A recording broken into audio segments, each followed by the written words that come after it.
আতিয়া আপা, সারহানের মতো যে অটিজম বৈশিষ্ট্য সম্পন্ন শিশুরা রয়েছে তাদের আসলে এগিয়ে যাওয়ার ক্ষেত্রেই বলি বা সার্বিক উন্নয়নের ক্ষেত্রেই বলি পরিবারের একটি গুরুত্বপূর্ণ ভূমিকা রয়েছে, আপনি কি মনে করেন?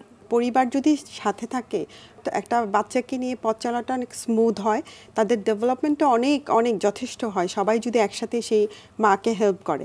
স্পেশালি বাবা যদি পাশে থাকে মায়ের, তাহলে আর কোনো কথাই নেই, তখনই একটা বাচ্চার মানে অনেক ড্রামাটিক চেঞ্জ হওয়া পসিবল, যেখানেই তার মায়ের সাথে বাবাও সমান তালে কাজ করে যায়। এক্ষেত্রে আপনার অভিজ্ঞতাটা শুনতে চাই। এক্ষেত্রে আমি তো বলবো আমার এক্সপিরিয়েন্স খুবই ভালো। আমি সব সময় সারহানের বাবাকে সারহানের পাশে হাজবেন্ড হিসেবে আমার পাশে আমি পেয়েছি। আমার যে কোনো যে মানসিক যখনই আমি কোনো ব্যাপারে খুব খারাপ লাগতো বা মানে ভাবতাম যে কি হবে, ওর আমাদের কিছু হয়ে গেলে ওকে কে দেখবে, তো ও সব সময় পাশে থেকে আমাকে সাহস জুগিয়েছে। ও যদি সাহসটা না দিত, মেইন আমার লাইফের মেইন স্ট্রেংথটা ওর বাবার মানে কথাগুলো এবং তার পাশে থাকাটা জি, এটা হতে খুব জরুরি, তাই না? খুবই জরুরি, প্রত্যেকটা মায়ের জন্য খুবই জরুরি। সন্তানের বাবা এসে পাশে দাঁড়ায়, সেখানে যখন পরিবারের অন্যান্য সদস্যরা এসে পাশে দাঁড়ায় স্বাভাবিকভাবেই সাহসটা বেড়ে যায়, কাজ করার স্পৃহা জাগে। জি, স্পৃহা বেড়ে যায়। সবচেয়ে বড় কথা যে মা যখন নিজের ব্যাপারে সবাই যখন হেল্প করে মাকে, তখন মা যখন নিজের ব্যাপারে একটু যত্ন নিতে পারে, একটু সময় পায়, তখন কিন্তু সে ডাবল এফোর্টটা তখন বাচ্চার প্রতি দিতে পারে।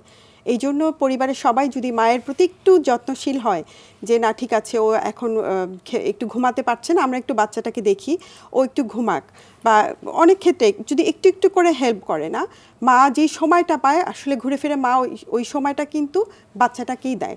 এই জন্য পরিবার আর হাজবেন্ড যদি হেল্প করে একটা মাকে, তাহলে অবশ্যই অবশ্যই সেখানে কিছু না কিছু ডেভেলপমেন্ট তো হবেই। সারহান একজন অটিজম বৈশিষ্ট্য সম্পন্ন শিশু, অনেক সীমাবদ্ধতা তার।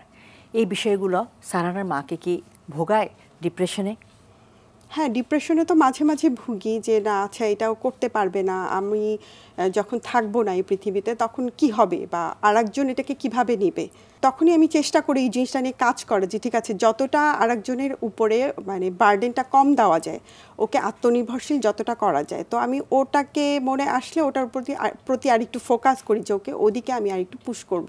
সারহানের মা এবং বাবা দুজনেই কিন্তু অটিজম সচেতনতায় কাজ করছেন। জি, আপনারা কি ধরনের কাজ করছেন আর এই কাজটা নিয়ে আপনাদের ভবিষ্যৎ পরিকল্পনা কি? এটা একটা অনলাইন ফোরাম, তো আমরা যেটা করি যে আমরা বিভিন্ন সেশনের আয়োজন করি, যেখানে স্পেশাল বাবা মা, স্পেশাল এডুকেটর, থেরাপিস্ট থাকেন।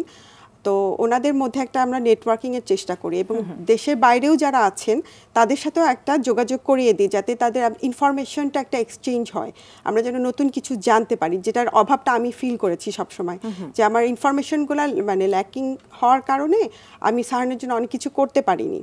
তো এভাবে অনেকে দেখা যাচ্ছে যে গ্রামে আছে, তারা পাচ্ছে না ইনফরমেশনগুলো, তাদের জন্য এত সহজ না। তো ইন্টারনেটটা এখন অ্যাভেলেবেল হওয়াতে তারা সহজে ইনফরমেশনগুলো পেয়ে যাচ্ছে। তো আমরা এরকম এছাড়া আমরা প্যারেন্টস ট্রেনিংয়ের ব্যবস্থাও করেছিলাম অনলাইনে, যেখানে হচ্ছে বেশ কয়েকবারই করেছি, ইনশাল্লাহ সামনেও করব। এটাতে হয় কি গ্রামে একদম প্রত্যন্ত অঞ্চল থেকেও অনেক মায়েরা অনেক সুবিধা পায়। তো এটাই আমাদের ইচ্ছা, যে আমরা যেভাবে পারি যতটা পারি একটা কানেকশন তৈরি করা সবার সাথে এবং ইনফরমেশনগুলো শেয়ার করা। চমৎকার উদ্যোগ, এবং আপনাদের এই উদ্যোগটা আরও সামনে এগিয়ে যাক। অনেক অনেক শুভকামনা থাকলো। অনেক অনেক ধন্যবাদ। সারহানকে নিয়ে ভবিষ্যৎ পরিকল্পনা কি? ওকে নিয়ে একটাই ভবিষ্যৎ পরিকল্পনা, ও আত্মনির্ভরশীল হবে। আর যদি আল্লাহ চায় ইনশাল্লাহ ও যেন কোনো নিজের জীবিকাটা নিজে অর্জন করতে পারে, নিজে কিছু করে চলতে পারে, এটাই আমার চাওয়া।